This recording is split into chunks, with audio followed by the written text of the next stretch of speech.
The king's eyes didn't blink as he whispered my brother's name. We all froze.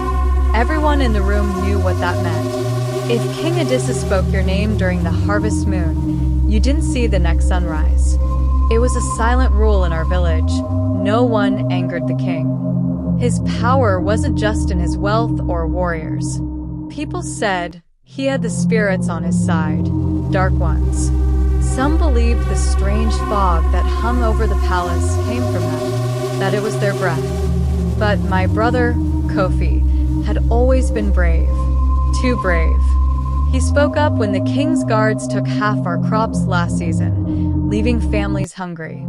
He wasn't loud about it, but word spreads fast in a small village. I warned him, keep quiet, Kofi. You don't know who's listening. That night, the king called for a feast. The whole village was ordered to come. The palace was grand, with walls carved from black stone, torches casting long shadows.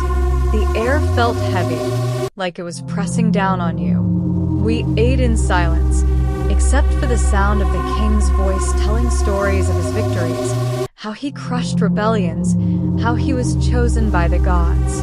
I kept my head down. Everyone did, but not Kofi. He sat straight, his jaw tight, his hands clenched. When the king finished his tale, he scanned the room slowly, like a lion looking for prey.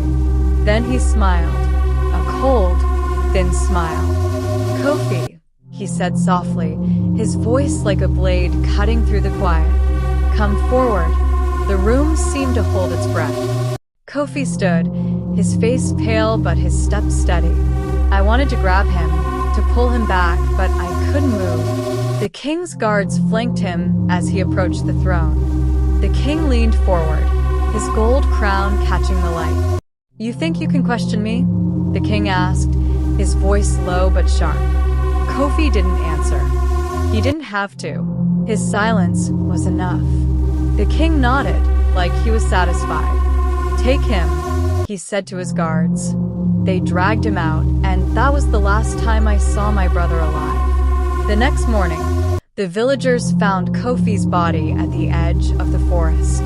No one spoke of how his chest was marked with strange symbols, or how his eyes were open, wide with terror. We all knew what happened, though no one dared say it aloud. The king didn't just punish. He made examples. And the spirits? They were real.